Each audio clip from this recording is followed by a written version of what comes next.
Okay, this is F1 Beyond the Limit, which is another Mega CD sprite scaling game, which I'm not doing very good at.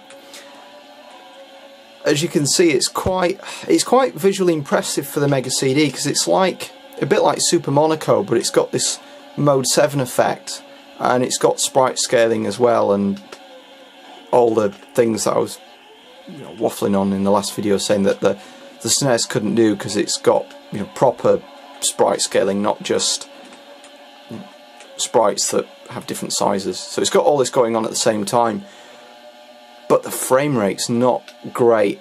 I think it's ambitious, and I think this was a first party title. It says at the beginning it's Sega and Fuji Television, so I assume it was made by one of the Sega divisions and licensed something to do with Fuji.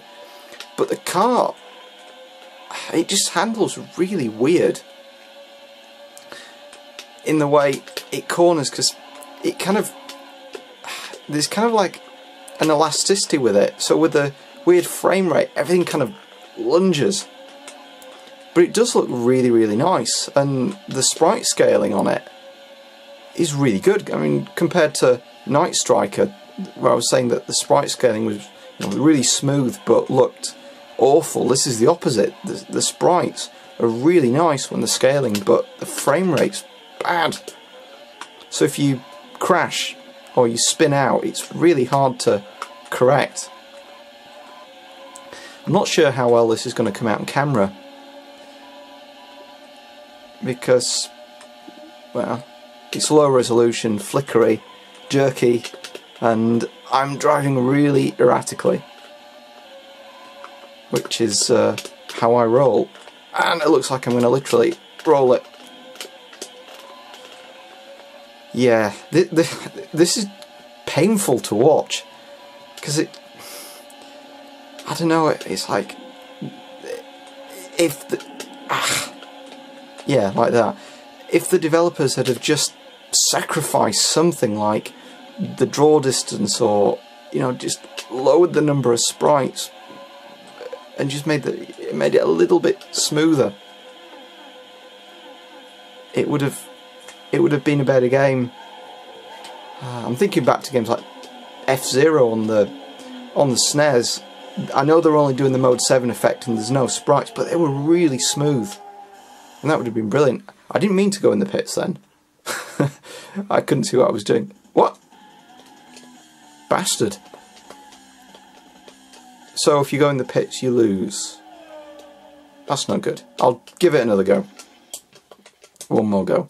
I'm playing it in the 1993 mode because it has a Grand Prix.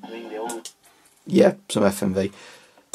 It's got a 1993 mode, and it's got the Grand Prix, and it's got the time trial, but the time trial doesn't have any other cars, so I wanted to show it with other cars. And this thing takes ages to load. But here we go. Target time 1 minute 19 seconds. Let's have another go. Yeah. I think this would have been... No! Don't go in the pits. Did I lose last time because I'd gone in the pits, or did I go in the pits during the last lap?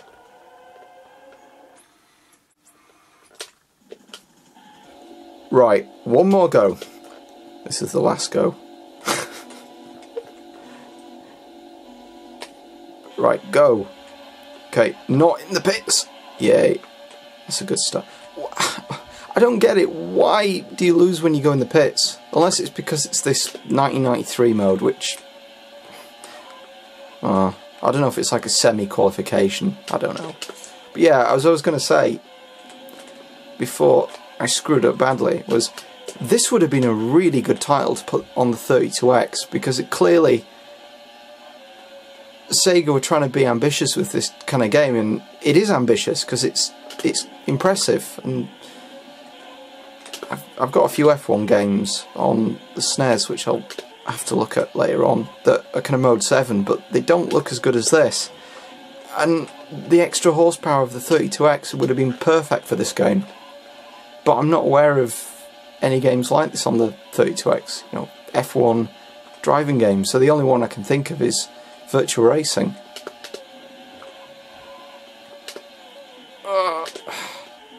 Yeah, come to think of it, I don't know why Super Monaco didn't get ported to the 32X, because that's got sprite scaling in it. Oh, no, don't hit the pits. 133, so what's the lap time? I think it's 119. Can I beat it? Not with my style of driving. Yeah, it's weird, the trees kind of flicker. I'm playing this on a PAL Mega CD, but I don't know if it would play any different in NTSC. It's kind of makes you wonder if sometimes, because PAL's only drawing 50 frames a second because it's playing slower, whether it would look slightly smoother or whether it would actually look slightly jerkier. I'm not sure. But I think I'm adjusting to it. I think with the Mega CD, a lot of the 3D effects were not that smooth, but I think once you've played the games for a bit and just conditioned yourself to it, I think it's tolerable. This is very stoppy-starty. Nope, not pits. You think there'd be a big sign, you know, for all the sprites that's chucking around, have a really big one saying pit. I'm not sure how many laps. I'll do one more, and then I think I'll throw in the towel. Bugger. I'm not going to win, I don't think. Yeah, so as I said, there is a proper Grand Prix mode. I'm not going to do that for this video because you've got to do qualifying and whatnot. And it's not a review.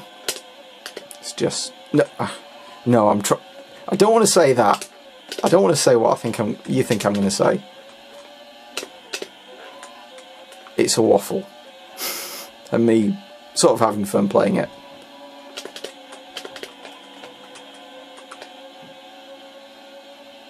Yeah, I'm not sure if there was an analog controller on the Mega Drive. I wonder how well that would play with this, because this is really kind of jumpy, kind of stop-start, left-right.